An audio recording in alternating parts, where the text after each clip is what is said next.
It was one of those crisp golden afternoons in early spring when everything seemed to slow down and the world felt a little softer. The sun was low in the sky, casting a warm glow over the neighborhood. My daughter, Lily, had been excited about our recent move into this quiet suburban street, away from the hustle and bustle of the city. As we were still settling in, she decided to go for a walk, eager to get familiar with her new surroundings and the rhythm of the area. It was a small, peaceful neighborhood, one that seemed far removed from the chaos we had left behind. The houses were charming, each one with a neat lawn and trees that lined the streets, their branches just beginning to bud with the promise of summer. The air smelled fresh, and the distant sound of birds singing added to the serenity. It was, in many ways, the kind of place where people would greet each other with a smile and a wave, where children would ride their bikes without worry, and where everyone knew everyone else. But that was before Karen. Lily, being the curious soul that she was, had walked down the main road of the neighborhood, enjoying the calmness of the day. She was always the type to take things slowly, to soak in her surroundings. She had no intention of disturbing anyone, let alone causing any trouble. She simply wanted to explore her new environment. But as she rounded a corner, she found herself face to face with a woman who would change everything. This woman, with her stiff posture and the air of authority that she carried with her, seemed like she could have been anyone in the neighborhood, a neighbor, perhaps. But Lily could immediately tell that something was off. The woman's expression was tight, her eyes narrow and focused with an intensity that seemed out of place in such a tranquil setting. There was an immediate sense of discomfort, a kind of oppressive energy that Lily couldn't shake off. The woman, later to be known as Karen, had the unmistakable look of someone who believed the world revolved around her, someone who felt entitled to control everything within her reach. Before Lily could even say hello, Karen's voice rang out, harsh and demanding. "What do you think you're doing?" she barked. Lily, taken aback, immediately paused, unsure of what was happening. She hadn't done anything to provoke this woman. "I'm just taking a walk," Lily said, trying to keep her tone polite and calm, not wanting to escalate the situation. But Karen wasn't interested in reason. She stared at Lily, her eyes now narrowed with suspicion. "Taking a walk? In my neighborhood? You have no business being here. This is private property," she snapped. Lily, still trying to understand what was going on, took a step back. "I'm sorry if I'm disturbing you. I'm new here. I just wanted to walk around and get to know the area." Karen's lips twisted into a sneer. "Oh, I'm sure you did," she said, her voice dripping with sarcasm. "I've been living here for years, and I've never seen you before. You don't just walk around here without a reason. You're trespassing." Lily's eyes widened in disbelief. "I'm not trespassing. I'm just walking on the sidewalk. I haven't done anything wrong." But Karen wasn't listening. She stepped closer, her body language now confrontational. "You don't belong here. People like you aren't welcome. If you don't leave right now, I'll call the authorities." Lily's heart began to race as Karen's words became more threatening. This was escalating faster than she had anticipated. "I don't understand. I'm just trying to get to know the neighborhood," Lily said, her voice shaky, but still trying to reason with the woman. But Karen was relentless. "I don't care what your excuses are. You don't just walk around here without permission. I've got connections in this neighborhood. I can make sure you're out of here faster than you think. You'll be lucky if you don't get arrested for trespassing. You don't belong here, and I'll make sure you know that." The venom in Karen's tone was unmistakable, and it sent a chill down Lily's spine. It was clear that this wasn't just about a simple misunderstanding. This woman wasn't just angry, she was looking for a fight. Lily, despite her confusion and discomfort, tried to maintain her composure. "I'm sorry. I'll just go back," she said, turning to leave, hoping that this would end the confrontation. But Karen wasn't finished. "You better leave before I make some calls," she spat. "And if I ever see you here again, you'll regret it." As Lily turned and walked back down the street, her mind was racing. What had just happened? She had barely said 2 words to this woman, and yet Karen had already decided that she didn't belong here. Her threats and the anger in her voice had shaken Lily more than she wanted to admit. It was a strange feeling, this sudden, unprovoked hostility from someone she had never met.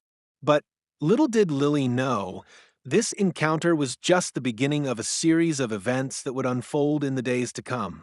Karen's behavior was erratic, but what was even more unsettling was her sheer sense of entitlement.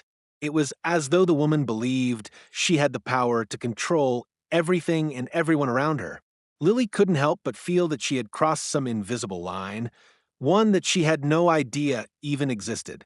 But she also knew one thing for certain: this wasn't the end. As Lily walked back home, the tension of the encounter still hanging in the air, she had no way of knowing just how much this seemingly small interaction would affect her life, and how much it would change the course of everything. What she didn't realize was that Karen had already set things in motion, and the consequences of this unexpected encounter would ripple far beyond that sunny afternoon. The battle between them had only just begun. Karen had no idea who Lily's father was, and she certainly had no idea who she was messing with. But the truth was, Lily's life was about to take a turn she never expected. The woman who had tried to intimidate her would soon come face to face with a power far greater than she could ever have imagined.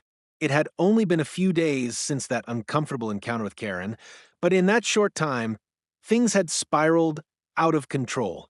The woman, consumed by an unfounded need to make herself the center of attention, had somehow managed to convince herself that Lily was a threat to the peaceful order of the neighborhood. Her unprovoked animosity had been brewing beneath the surface, and now it had come to a head. It all started when Karen showed up at the HOA meeting. Her entrance was nothing short of theatrical as she walked into the room with her usual air of entitlement. Karen was no stranger to the power of gossip and manipulation. She had made it her mission to control the narrative in the neighborhood. The moment she opened her mouth, the room went quiet. "I have a serious complaint about a new resident," Karen began, her voice dripping with venom. "A young girl who seems to think she can just walk around our neighborhood without any regard for the rules. She's been causing disturbances, and I've seen her vandalizing property. I've had enough of this behavior, and I'm afraid something needs to be done before it gets worse." I could hardly believe my ears. Vandalism? My daughter, Lily, who had been nothing but kind and respectful to everyone in this neighborhood. It was clear that Karen had fabricated the story, but I knew that the damage was already done. The HOA members, eager to avoid any negative publicity, immediately rallied behind Karen's accusations. The thought of anything tarnishing the community's reputation had them jumping at the chance to take action. I watched in stunned silence as they discussed how they would address the problem that Karen had so eloquently described.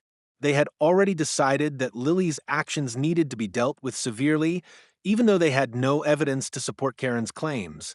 "Should we consider involving the authorities?" one board member asked, looking nervously around the room. "Yes," Karen responded.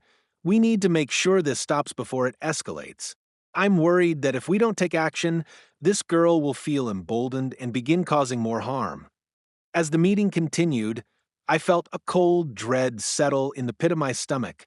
I could see where this was heading, and I knew that the more they talked, the more they were falling into Karen's trap.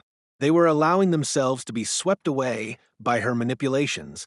It wasn't just a misunderstanding anymore, it was a full-blown smear campaign against my daughter. But things were about to get much worse. A week later, I received a letter in the mail that sent a chill down my spine. It was from the local courthouse. The HOA had backed Karen's accusations and filed a formal complaint, demanding that legal action be taken against Lily. They had insisted that my daughter was a threat to the community's safety, and had even gone so far as to claim she had been involved in violent criminal activities.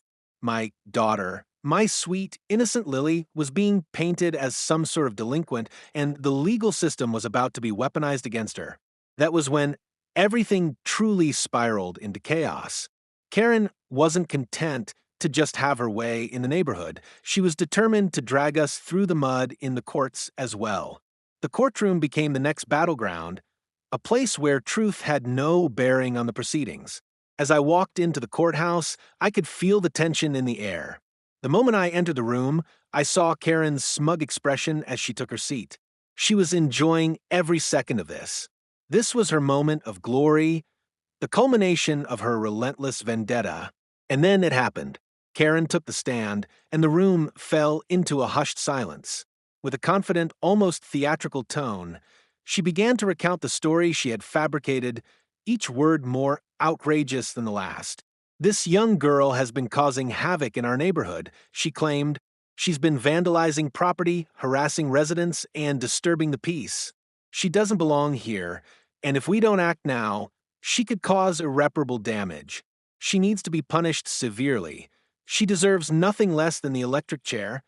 The words hung in the air, and for a moment it felt like time itself had frozen. The courtroom was silent, save for the sound of my own breath. I couldn't believe what I had just heard. The sheer audacity of Karen's words was enough to send a shockwave through the room.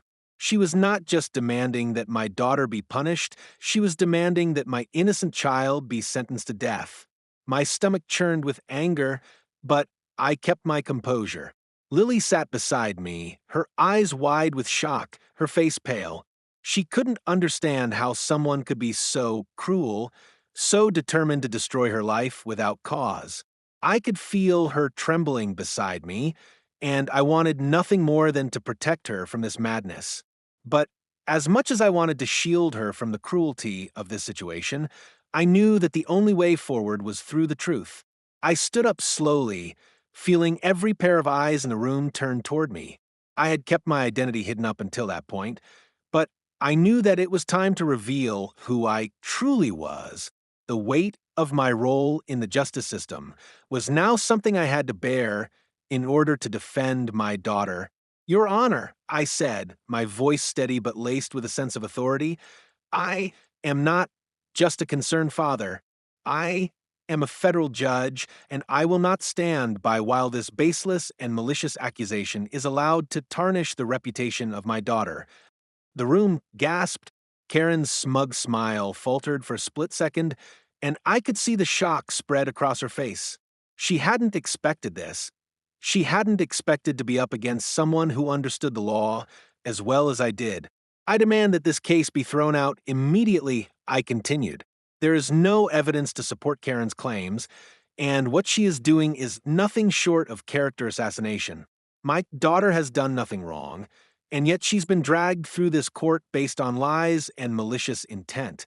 The tension in the room was palpable as the judge, an elderly man with a stern face, looked at the two of us.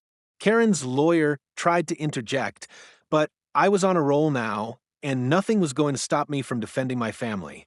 Your Honor, it's clear that this is a personal vendetta, a twisted attempt at revenge by someone who feels entitled to control the lives of others, I said, my voice growing stronger. I ask that this case be dismissed and that Karen be held accountable for the harm she has caused. Karen's face turned red with anger, but she didn't dare speak. I had made my point. The truth was now in the open, and the tide was turning in our favor. It was at that moment, as I looked at the stunned faces in the courtroom, that I realized just how much power the truth could hold. But I also knew that Karen's reckoning wasn't over. The battle was far from won, but for the first time in days, I felt a flicker of hope. The truth had begun to pierce through the web of lies she had woven, and now it was only a matter of time before her world came crashing down. This was no longer just about a neighborhood dispute, it was about justice. It was about protecting my daughter from a woman who had shown no regard for the truth, only for her own ego. And as the judge deliberated, I knew that this was only the beginning of the fight to come. As the courtroom fell into a tense silence, the weight of the moment settled heavily on my shoulders. The revelation of my true identity had shifted the dynamics of the trial, but Karen's cold, indifferent demeanor remained unchanged. Her eyes, once filled with confidence and arrogance, now appeared icy, calculating, and entirely devoid of remorse. It was as if she had prepared for this confrontation from the very beginning, knowing that the truth would eventually surface, but unable or unwilling to care. In her mind, the damage had already been done. She had achieved what she set out to do. create chaos, tear apart a family, and assert her dominance over the neighborhood. The courtroom had become a battleground of emotions. On one side, I was fighting to protect my daughter, to clear her name from the lies that had been spread about her. On the other, Karen stood as an embodiment of entitlement, a woman whose sole purpose seemed to be proving her own supremacy at any cost. But despite the intense emotions running through me, I couldn't help but observe the complete absence of empathy in Karen's eyes. It was unsettling, as though she had no real understanding of the harm she was causing. In her mind, the world existed only to serve her, and everyone else was simply an obstacle to be crushed underfoot. I could see Lily sitting beside me, her hands trembling, her face pale, with the shock of everything unfolding around her. She had always been the sweet, compassionate type, someone who would rather walk away from conflict than engage in it. Watching her, I realized just how out of place she was in this twisted scenario. Karen had, in an instant, turned Lily into an enemy, a target for no reason other than her own selfish whims. But what disturbed me most wasn't the cruelty Karen had displayed. It was the sheer indifference with which she approached it. This wasn't a woman driven by passion or any sense of right or wrong. No, Karen's actions were propelled by a cold, calculating need for control, for making herself the center of attention in a world she felt should bend to her will. Karen sat there, her posture rigid, as though her every move was an act in a play where she was the star. Her lips were pursed, her eyes never once straying from me. It was almost as if she was daring me to challenge her, to expose her for the liar she truly was. She didn't flinch as I revealed my position in the justice system. It was as though the revelation didn't faze her at all. She had long ago made up her mind that her version of events was the only one that mattered. There was no room for doubt in her mind, no room for self-reflection. It was all about winning, about coming out on top. And to her, it didn't matter who got hurt in the process. As the days passed and the trial continued, the emotional toll began to weigh heavily on all of us.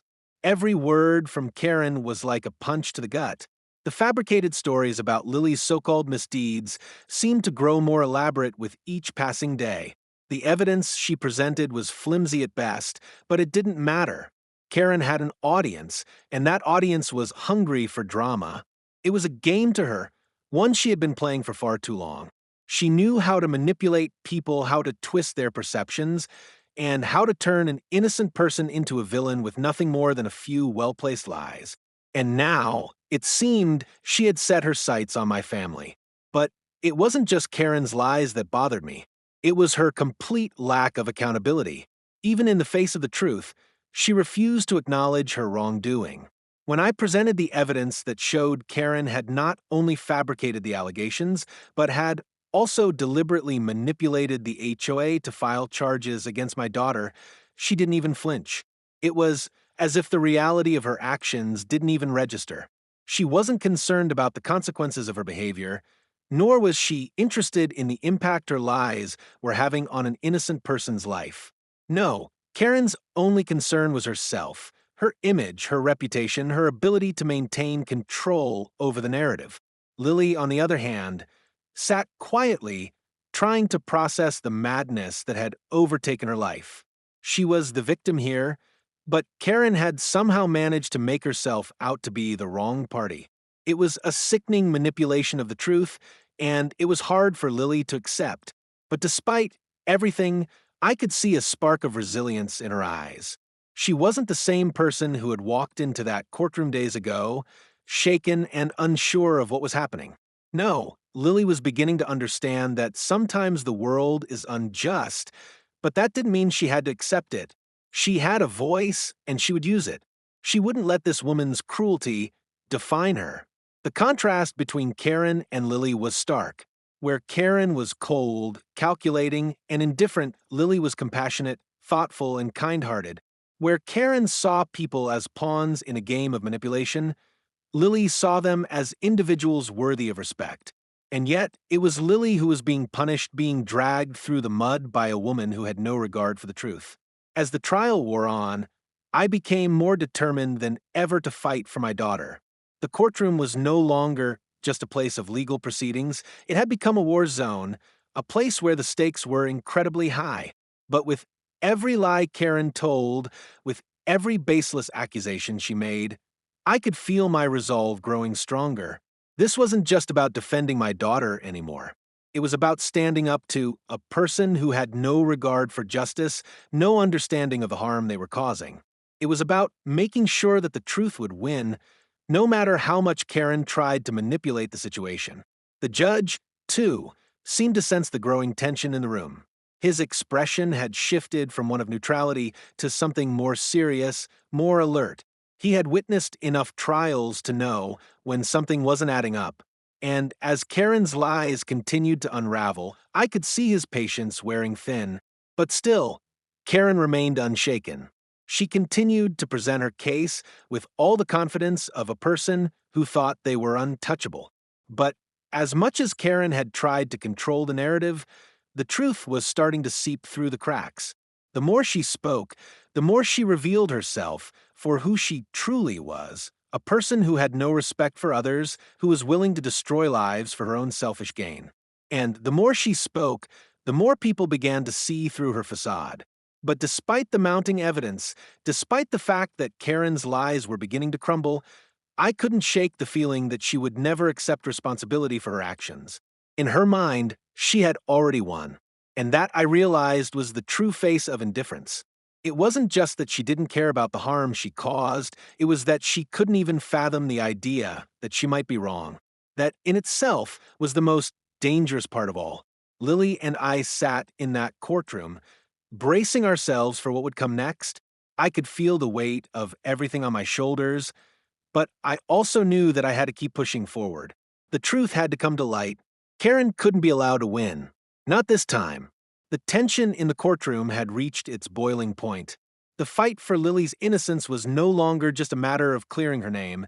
It had evolved into a full-scale battle against a woman who refused to let go of her vendetta.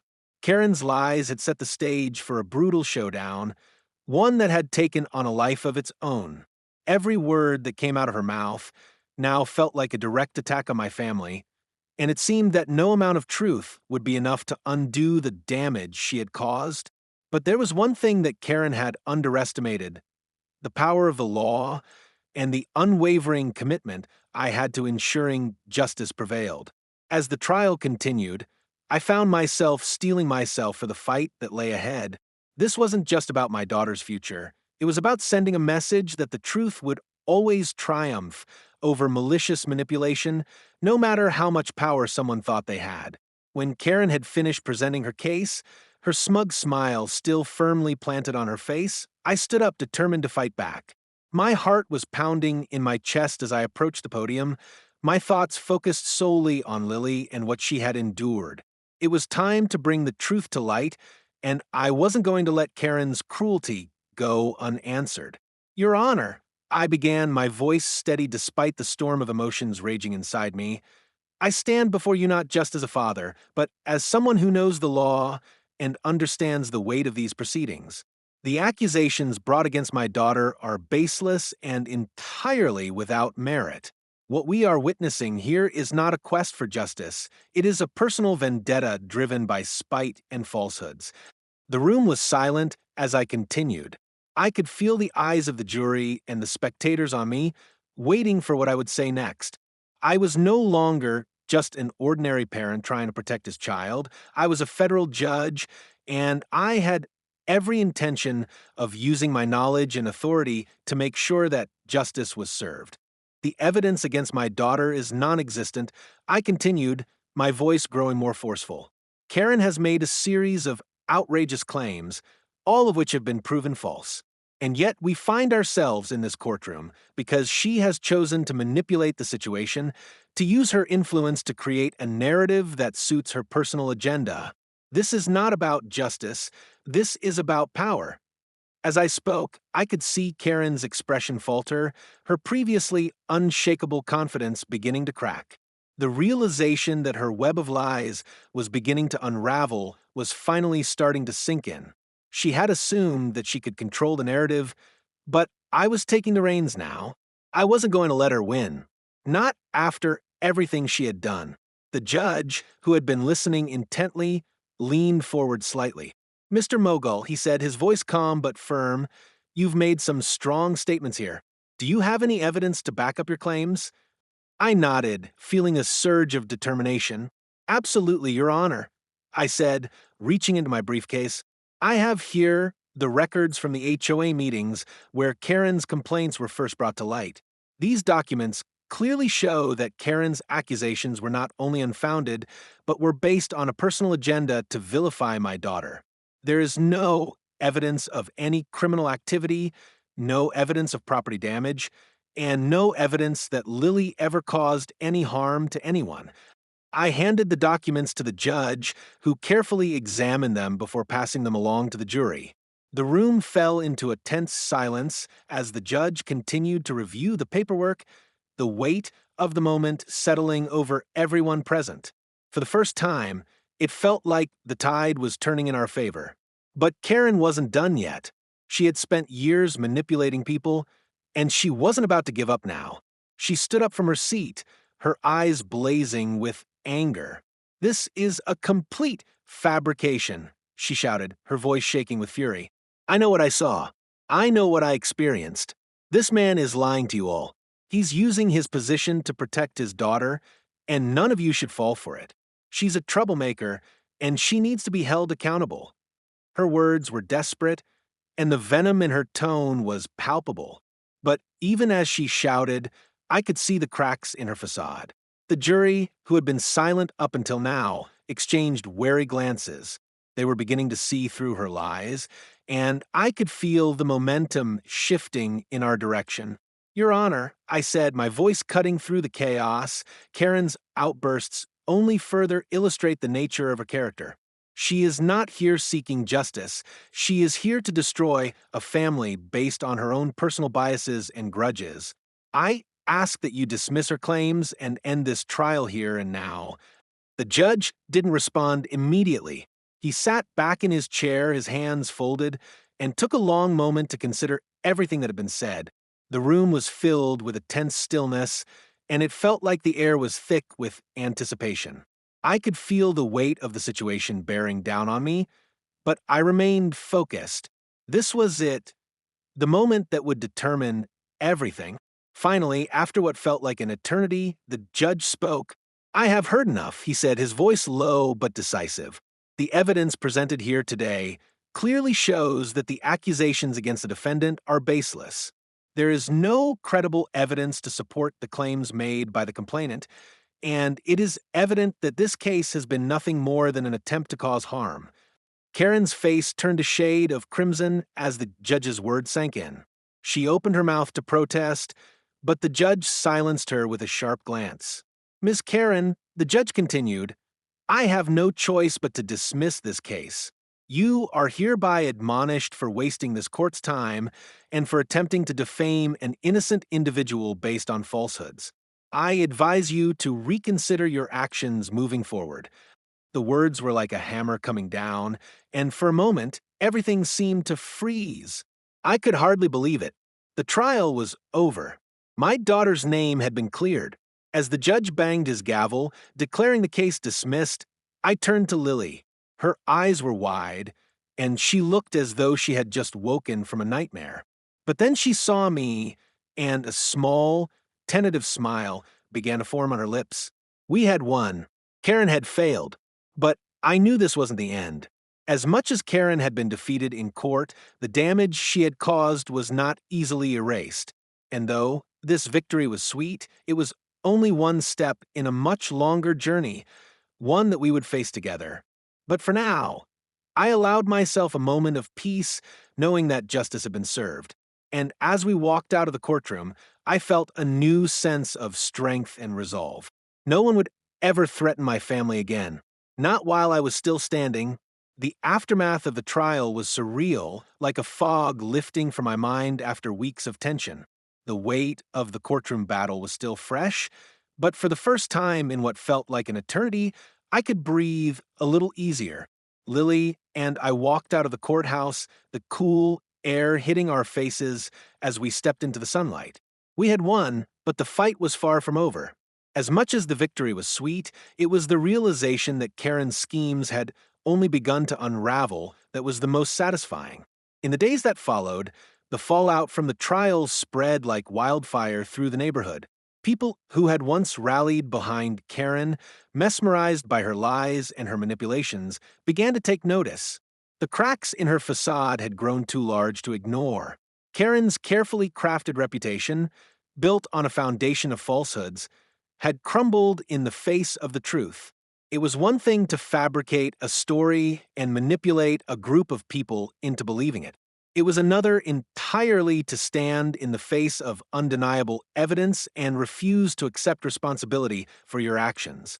But Karen, ever the master of self-preservation, wasn't going to go down quietly. As the weeks passed, it became clear that she wasn't done with us, not by a long shot. She was angry, vindictive, and desperate to reclaim the narrative she had lost. Her first move was to spread even more malicious gossip, hoping to turn the neighborhood against us once again. But what she didn't anticipate was how quickly the tables had turned. Word of Karen's defeat had spread fast, and with it came a flood of support from people in the neighborhood who had seen her for what she truly was. Neighbors who had once kept their distance, wary of Karen's influence, began approaching us, offering their apologies and their solidarity. They had seen through her lies, and now they understood the real story. We weren't just the victims of a woman's cruel game. We were the ones who had fought back and triumphed. But despite the support and the relief I felt from the victory, there was something else, a lingering sense of unease. Karen's obsession with power and control was far from over. I knew that she would come after us again, that she wouldn't rest until she had exacted some form of revenge for the humiliation she had suffered in court. And that was exactly what happened. It began subtly with whispered threats and veiled accusations. Karen started making overt attempts to sabotage our lives behind the scenes, using her connections in the neighborhood to spread lies about us to other residents, hoping to turn them against us. She made sure to cast doubt on Lily's character, claiming that she was trouble and unstable, and insinuating that our family wasn't fit to live in the neighborhood. It wasn't the first time Karen had used her influence to create division, but it was the first time I realized just how far she was willing to go. But this time, things were different. This time, I wasn't going to let her destroy our lives. I began to take action, carefully documenting every instance of harassment and manipulation. I knew that Karen was a formidable opponent and that this battle wasn't over just because the court had ruled in our favor. There were legal avenues I could pursue, avenues that would ensure that Karen's attempts to undermine us wouldn't go unchecked. I wasn't just going to defend my family this time. I was going to make sure that Karen learned a lesson she would never forget. The turning point came one evening when I received a call from a local news outlet. They had caught wind of Karen's recent behavior, and they were interested in hearing my side of the story. It was an opportunity to finally speak out, to reveal the full extent of Karen's manipulation, and to make sure that the truth was known far and wide. I knew this was a risky move. Taking things public would certainly escalate the situation, and I had no doubt that Karen would retaliate in some way. But I also knew that we couldn't let her continue to spread her lies unchecked. If there was one thing I had learned in this whole ordeal, it was that silence only gave power to those who used it to manipulate others. It was time to stop hiding from Karen and take the battle straight to her doorstep. The interview was scheduled for the following week, and I spent the days leading up to it preparing myself for the storm that was coming. The neighborhood was divided. Half of the people who had once supported Karen now rallied behind us, while the others, those who still clung to her lies, remained loyal to the woman they had believed in. But no matter where they stood, I knew that the truth would eventually find its way to them. I just had to make sure we were ready for whatever came next. The night before the interview, Lily and I sat together in the living room, talking through the events that had transpired. It was strange, the calm before the storm. There's still so much uncertainty ahead, but for the first time in weeks, I felt like we were on the right path. We had fought back against Karen's cruelty, and now it was time for the world to see her for who she really was. As we talked, I realized just how much this had affected Lily. She had always been the type to keep her emotions close to her chest, but now I could see the weariness in her eyes. The months of stress, the endless court dates, and the constant worry had taken their toll on her. But despite everything, Lily remained strong. She had weathered the storm, and though she was bruised, she was not broken. The next morning, I met with the news outlet. The interview was tense but necessary. I laid out the full story, the encounter with Karen, the trial, the lies, the manipulation, and I made it clear Karen's actions had gone far beyond simple neighborhood politics. She had attempted to destroy a family, to use the legal system and her influence to manipulate people into believing her lies. And in the end, she had failed. As the interview aired, the backlash against Karen was swift and powerful. The story spread like wildfire, and soon, more and more people began to come forward with their own accounts of Karen's manipulations.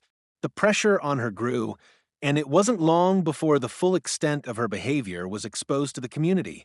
She had no one left to turn to. The people who had once followed her now saw her for who she truly was, a woman driven by selfishness, cruelty, and a thirst for power. In the weeks that followed, Karen disappeared from the neighborhood, her reputation in tatters. No one trusted her anymore, and her influence crumbled. But the damage she had caused remained. I knew that our victory wasn't just about defeating her, it was about ensuring that no one would ever use their power to destroy others again. And while Karen had been dealt with, I couldn't shake the feeling that the battle for justice would never truly be over. But as Lily and I looked out over our home, finally free from the chaos that had once consumed us, I knew one thing for certain: we had survived, and no one would ever threaten our peace again. The truth had prevailed, and that was the ultimate victory. The final chapter in our battle with Karen had unfolded with a sense of finality, but as the dust settled, the reality of what we had gone through began to sink in. Lily and I had weathered the storm, but the weight of the situation lingered, settling like a heavy cloud. The victory in the courtroom had been bittersweet, and though the lies had been exposed, the emotional scars they left were not so easily erased. Karen's defeat had been public, but it was her continued presence in the neighborhood that remained a lingering shadow. Her actions had affected not just us, but everyone in the community. But while the consequences of Karen's actions were still unfolding, there was one thing I knew for sure. Her defeat in the court of law had only been the beginning. The truth had come to light, and as much as Karen tried to claw her way back to power, the foundation of lies she had built was now crumbling. As the weeks passed, it became increasingly clear that Karen was not the only one who had underestimated the power of truth and justice. The community, once fractured by her lies and manipulations, began to heal. Neighbors who had been too afraid to speak out against her now stood united, refusing to allow the cycle of deception to continue. The momentum shifted, and people began to feel empowered by the truth. For me, however, the true victory wasn't just about clearing Lily's name or seeing Karen's reputation shattered. It was about the realization that justice had been served, but in a way that couldn't have been anticipated. The judge, the one who had dismissed the case and made sure the truth prevailed, had unknowingly wielded a weapon far more powerful than any legal ruling or judicial power. It wasn't his gavel or his verdict that ultimately brought Karen to her knees. It was the quiet strength of truth, delivered in the form of one decision that reverberated far beyond that courtroom. When I had revealed my identity as a federal judge in the midst of the trial, it had caught everyone by surprise, especially Karen. But it wasn't just the shock factor of my title that had turned the tide, it was the message it sent. By revealing my position, I had made it clear that the law was not something that could be twisted and manipulated at will. The truth, no matter how hard it was to accept, was far stronger than any manipulation. And that was Karen's downfall. She had underestimated the strength of someone willing to fight for what was right, to expose the darkness for what it was. But it was the quiet moments, the ones where the law didn't speak, but the people did, that became the true weapon. The community, once divided, began to hold its ground, demanding accountability from those who thought they could take advantage of their power. And it wasn't just about Karen's downfall, it was about the understanding that people had power in numbers. The judge's ruling was just the catalyst. What followed was the collective will of a community who had stood by and watched, too afraid to speak up until now. I had come to realize something important during the process. While I had been fighting for my daughter's innocence, I had also been fighting for the very integrity of our community. The truth was not just a legal weapon, it was a communal one. The way we stood together in the face of injustice, the way people spoke up, rallied behind the truth, and refused to be silenced, was a force far stronger than anything Karen could have anticipated. She might have had the illusion of power, but we had the strength of truth, the unity of a community that knew when it was time to act. Karen's defeat wasn't just a personal victory, it was a victory for the values that held our society together: integrity, truth, justice, and the idea that no one was above the law. The fact that the neighborhood had come together, that people who had once been afraid to stand up had found the courage to speak out, was a testament to the power of truth. The collective will to expose the lies and protect the vulnerable had rendered Karen powerless. But as I reflected on the journey, I couldn't help but think about the hidden weapon that had truly made the difference. It was something Karen could never have anticipated, something that didn't rely on the power of titles, influence, or even legal technicalities. It was the quiet, relentless force of integrity and community standing together against someone who had thought they could manipulate the truth for their own gain. And in the end, it wasn't the judge's ruling that made Karen's defeat so complete. It was the resilience of the truth, revealed not just through legal means, but through the courage of every person who stood up and refused to let her win. In the days that followed, life began to return to normal, but it was a new kind of normal. The neighborhood, once fractured by fear and doubt, was now a place of unity. People who had once kept their distance began to engage with one another, rebuilding the connections that Karen had tried to tear apart. The sense of community was stronger than ever, and it was clear that we had all learned something valuable from the experience. As for Lily, the young woman who had been the catalyst for this entire ordeal, she had emerged from the experience stronger, wiser, and more confident. The emotional scars from the trial were still there, but they were fading with each passing day. She had learned the power of standing up for herself, the importance of truth, and the strength of a community that rallied behind what was right. And though the journey had been long, it was one that had shaped her into someone who would never let herself be silenced or manipulated again. Karen, on the other hand, disappeared from the neighborhood, her influence shattered and her reputation in tatters. Her name became synonymous with deceit and manipulation, a cautionary tale for anyone who thought they could use lies to control others. She had lost more than just a legal battle. She had lost the trust of everyone who once followed her. And in doing so, she had lost the very thing she had craved: power.